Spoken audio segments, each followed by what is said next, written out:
April is National Financial Literacy Month, so it's important to realize that teaching little kids about money is no joke. According to experts, kids understand basic money concepts by age 3, and by age 7, many of their money habits are set for life. So to kickstart a conversation about financial literacy for kids, Saturday Night Live star Kate McKinnon joined with Beth Kobliner, author of the best-selling book Make Your Kid a Money Genius, Even If You're Not. And together, McKinnon and Kobliner produced a hysterically funny and informative new video talking with kids about money. Welcome, Beth. Great to be here, Stacy. Yes, I'm happy to talk to you. So please tell us about this video. I thought it was quite clever and cute. Thanks. Well, parents are the number one influence on their kids when it comes to money. But people are often afraid or overwhelmed to talk to their kids about a topic that they may not feel comfortable talking about themselves.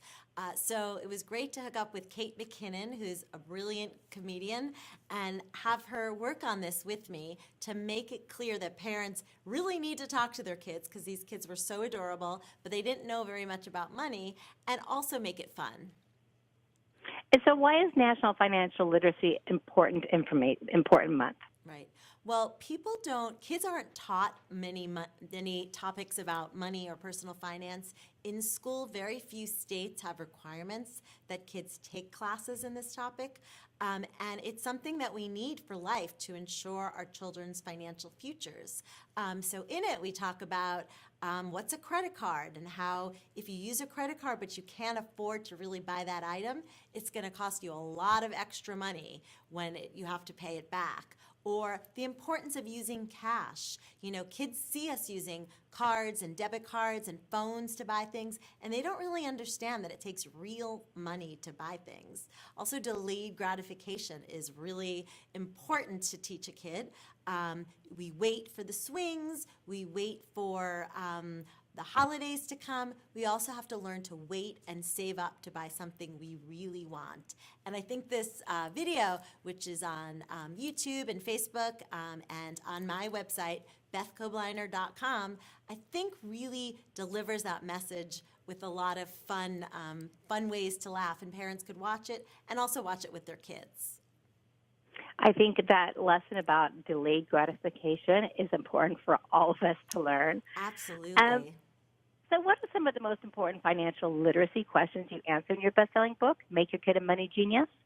Right. I think a lot of people know, they know that their kid should be saving, but they don't know how to begin. And I would say, as young as 5 or 6, you could even open a bank savings account with your kid. That's a financial rite of passage that kids these days are missing out on because we do so much of our banking online. Also shopping, that's done online too. So go to a store with your kid and point out needs versus wants. We need milk, we want chocolate milk. We need vegetables, we want potato chips. And we're going to spend our money on the things that we need, and if we have some left over, we'll buy some of the wants we want. Giving your kids allowance, it's not necessary to make your kid a money genius by giving allowance, but if you do give allowance, you want to use the 4 C's. You want to use cash, you want to be consistent with how you're using the allowance and what your kid's expected to buy. You want to be clear about what you want them to do with it, and if they don't do that, what you're going to require of them. But don't tie allowance to chores. That's an important one. I like those 4 C's. That's really, really eye-opening. So what are the top 3 money mistakes parents make with their kids? I think parents are tired and people work hard and you're in the store and we tend to give in at the checkout line. And that's a mistake. You're online and you don't want your kid to cry, you don't want it to be embarrassing, but you have to say no because studies show when parents give in at the checkout line and they indulge their kids again and again, that kid is more likely to have credit card problems down the line. Also, parents fight in front of kids about money. And research shows that when parents fight about money in front of their kids, those kids are 3 times more likely to have credit card debt of $500 or more. Also, I think parents, because we're on a run and really busy, we might lie. Our kids will say, "Can I buy that?" And you say, "Oh, we don't have the money for it." And then at the next minute, you take out a credit card to buy a coffee.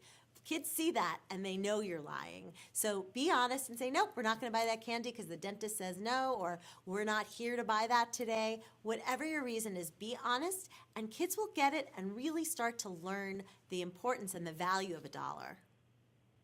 Excellent advice. So where can people find out more about the video and how people can get a copy of your book? Right. Well, you can look on my website, bethkobliner.com.